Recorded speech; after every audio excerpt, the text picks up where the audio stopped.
السلام علیکم ورحمۃ اللہ وبرکاتہ۔ حضرات محترم، عید کی نماز کے متعلق لاک ڈاؤن میں عید کی نماز کیسے پڑھنا ہے، بار بار اس کے حوالے سے سوالات آ رہے تھے اور مجھے ان کے جوابات کا انتظار تھا کہ کب مفتیان کرام کے فتاوے آ جائیں اور تب اس کے بعد ہم اس کے حوالے سے بیان دیں۔ اسی کے اوپر ہم ایک کلپ بنانے کے لیے سوچ رہے تھے کہ کب وہ فتوے آئیں اور کب ہم ایک کلپ بنائیں۔ الحمدللہ شہر قاضی مفتی محمود اختر قبلہ کا بھی فتویٰ آ چکا ہے کہ لاک ڈاؤن میں عید کی نماز کیسے پڑھنی ہے، اور الجامعۃ الاشرفیہ مبارک پور کے صدر مفتی اور صدر مدرسین پرنسپل حضرت مفتی نظام الدین صاحب قبلہ کا بھی فتویٰ جاری ہو چکا ہے کہ عید کے دن لاک ڈاؤن میں ہمیں کیسے نماز ادا کرنی ہے۔ گزارش ہے کہ آپ اس کلپ کو اچھی طریقے سے سن لیں، سیکھ لیں، تاکہ بد مذہبی بہکانے کی کوشش کرتے ہیں وہ آپ کو بہکا نہ سکے۔ آپ بہت الگ الگ کلپ دیکھیں گے، آپ کو بہت لوگ بہکائیں گے، بہت لوگ آپ کو اجازت بھی دیں گے کہ آپ گھر کے اندر نماز پڑھ لیں، جماعت سے نماز ادا کر لیں، جیسا کہ انہوں نے جمعے کی بھی پرمیشن دی تھی کہ نماز جمعہ آپ گھر پہ جماعت کے ساتھ ادا کر سکتے ہیں۔ تو اس طریقے سے آپ کو بہکائیں گے کہ گھر پر بھی آپ جماعت پڑھ لیں۔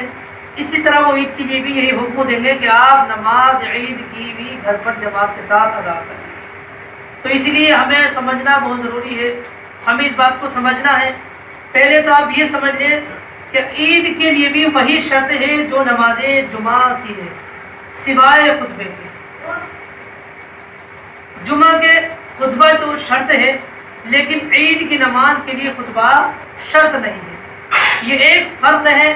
ہماری سب کی یہ امید ہوتی ہے کہ اگر مسجدیں کھلی ہوتی، عیدگاہ پر پابندی نہیں ہوتی، تو ہم سب نماز عید کی پڑھنے کے لیے مسجدوں میں ادا کریں اور عیدگاہ جاتے ہیں۔ یہ ہماری نیت ہے۔ اسی طرح سے ہم جسمانی طور پر مسجد یا عیدگاہ میں شامل نہیں ہو پا رہے ہیں، مگر ہماری نیت کے حساب سے ہم ضرور شامل ہیں، اور یہ ہماری نیت ہے کہ اگر مسجدیں کھلی ہوتی، ہماری نیت کے اعتبار سے یہ ہے نا کہ اگر مسجدیں کھلی ہوتی تو ہم وہاں جا کر عید کی نماز ضرور ادا کرتے، یہ ہماری نیت ہے۔ جسمانی طور پر ہم عیدگاہ میں شامل نہیں ہیں اور اسی لیے ہم نہیں ہو پا رہے ہیں، لیکن نیت کے حساب سے ہم ضرور شامل ہیں۔ نیت ہماری تھی کہ کھلا ہوتا عیدگاہ کا راستہ، عیدگاہ کھلی ہوتی یا مسجدیں کھلی ہوتی تو ہم ضرور نماز ادا کرتے۔ اور اللہ کا شکر ہے کہ ہم اب تک ایسا کرتے آئے ہیں، تو انشاءاللہ رب کی ذات پاک سے امید ہے کہ اس نیت کا ثواب ہمارا رب ضرور عطا فرمائے گا انشاءاللہ۔ سب سے پہلی بات یہ ہے کہ جس طرح سے جمعہ کے لیے 5 یا 4 لوگوں کی پرمیشن دی گئی ہے، تو اسی طرح سے نماز جمعہ کے لیے پرمیشن بھی دی ہے، اور باقی نمازوں کے لیے بھی پرمیشن دی، سرکار نے دی ہے کہ 4 یا 5 افراد نماز جماعت کے ساتھ ادا کر سکتے ہیں۔ اگر اتنی ہی پرمیشن عید کی نماز کے لیے بھی رہتی ہے تو وہی اتنے لوگ مسجدوں میں جا کر جماعت کے ساتھ عید کی نماز ادا کریں گے، اور ان کے علاوہ جو لوگ ہیں وہ اپنے اپنے گھروں میں ہرگز عید کی جماعت قائم نہیں کریں گے، عید کی نماز جماعت گھر پر نہیں کریں گے، نہ جماعت کے ساتھ عید کی نماز پڑھیں گے اور نہ ہی تنہا عید کی نماز پڑھیں گے۔ جن کو پرمیشن ہے 4-5 لوگ وہ مسجدوں میں جائیں اور نماز عید اور نماز جمعہ ادا کر سکتے ہیں، اور ان کے علاوہ جو گھروں میں ہیں نہ وہ جماعت کے ساتھ عید کی نماز پڑھیں گے اور نہ ہی تنہا عید کی نماز پڑھیں گے۔ اچھا، تو اس کے بدلے ہمیں کون سی نماز ادا کرنی ہے، کون سی نماز پڑھنی ہے؟ تو اس کے حوالے سے مفتی نظام الدین صاحب کے فتوے میں جو یہ موجود ہے کہ در مختار و بہار شریعت میں یہ مسئلہ موجود ہے کہ عید کے بعد جو عید کی نماز کے بعد میں 4 رکعت نفل نماز گھر میں پڑھنا مستحب ہے، یعنی کہ جب ہم نماز عید کی پڑھ لیں، عید کی نماز ادا کر لیں تو اس کے بعد 4 رکعت نفل نماز پڑھنا، یہ 2 رکعت نماز نفل پڑھنا کیا ہے؟ مستحب ہے۔ عید کی نماز کے بعد نماز چاشت کی پڑھنے کی احادیث میں بڑی فضیلت آئی ہے۔ اب جو نماز عید کے بعد کا وقت ہوتا ہے وہ نماز چاشت کا وقت ہوتا ہے، تو اس کے مطابق علماء فرماتے ہیں کہ ہم سب لوگ نماز عید کے بعد یعنی عید کی نماز کے بعد ہم اپنے گھروں میں نماز چاشت ادا کریں گے۔ کیا کریں گے؟ 4 رکعت نفل نماز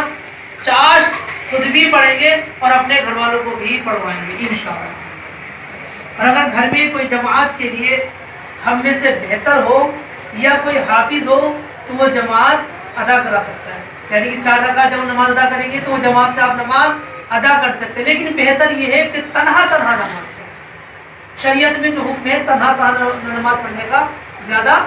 افضل بتایا گیا ہے۔ اچھا 2 رکعت نماز بھی آپ ادا کر سکتے ہیں، یہ ضروری نہیں کہ آپ 4 رکعت نماز ادا کریں، آپ 2 رکعت بھی نماز ادا کر سکتے ہیں، لیکن 2 رکعت نماز ادا کریں گے اس میں ثواب ملے گا، اور جو 4 رکعت نماز ادا کریں گے تو 2 رکعت سے زیادہ ثواب 4 رکعت میں ہمیں دیکھیں گے، 2 رکعت سے زیادہ 4 رکعت زیادہ ہے تو ثواب بھی زیادہ ہوگا۔ کیا فرماتے ہیں مفتی علی کرام؟ حدیث پاک میں ابن ماجہ کی ایک حدیث پاک میں ہے جو حضرت ابو سعید خدری سے مروی ہے، فرماتے ہیں کہ نماز عید سے پہلے حضور صلی اللہ تعالی علیہ وسلم عید گاہ میں کوئی نماز نہیں پڑھتے، جب آپ گھر آ جاتے تو 2 رکعت نماز پڑھتے، تو چاہے آپ 2 رکعت نماز پڑھیں یہ بھی حدیث سے مروی ہے، چاہے آپ 4 رکعت نماز پڑھیں یہ بھی حدیث سے مروی ہے، کیونکہ نماز چاشت کا وقت بھی رہتا ہے۔ جب آپ یہ نماز پڑھ لیں، جب آپ اس کو ادا کر لیں 2 رکعت یا 4 رکعت دونوں کو، چاہے 2 رکعت نماز ادا کر لیں چاہے 4 رکعت نماز ادا کر لیں، تو نماز پڑھنے کے یعنی سلام پھیرنے کے بعد آپ کم از کم بعد نماز سلام کے 34 مرتبہ اللہ اکبر لا الہ الا اللہ واللہ اکبر وللہ الحمد 34 مرتبہ اس کو پڑھنا ہے۔ جس کسی کو وہ یہ یاد نہیں ہو، اگر کسی کو معلوم نہیں ہے تو 34 ہی مرتبہ یعنی 34 مرتبہ اللہ اکبر 34 مرتبہ پڑھ۔ اب اس کے بعد اگر آپ نے یہ پڑھ لیا، جس طریقے سے ہم نماز عید کے بعد یعنی نماز بقرعید یا نماز عید الفطر کی ہو یا نماز عید الاضحیٰ کی ہو، ہمیں اللہ اکبر لا الہ الا اللہ اللہ اکبر وللہ الحمد ہم پڑھتے ہیں، اسی طریقے سے ہمیں 34 مرتبہ 4 رکعت نفل نماز کے بعد سلام پھیرنے کے اس کو پڑھنا ہے 34 مرتبہ۔ اچھا نیت کیسے کرنی ہے؟ کہ نیت کی میں نے 4 رکعت نفل نماز واسطے اللہ تعالیٰ کے منہ میں کعبہ شریف کو اللہ اکبر، نیت کی میں نے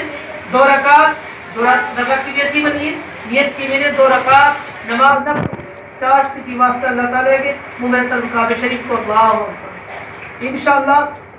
ہم نماز اپنے گھروں پر ادا کریں گے۔ ہمارے اہل سنت والجماعت کا جو فتویٰ ہے یہ جاری ہو چکا ہے، اور اسی کے حوالے سے ہم نے آپ کو سمجھایا ہے، انشاءاللہ آپ کو سمجھ میں آ گیا ہوگا،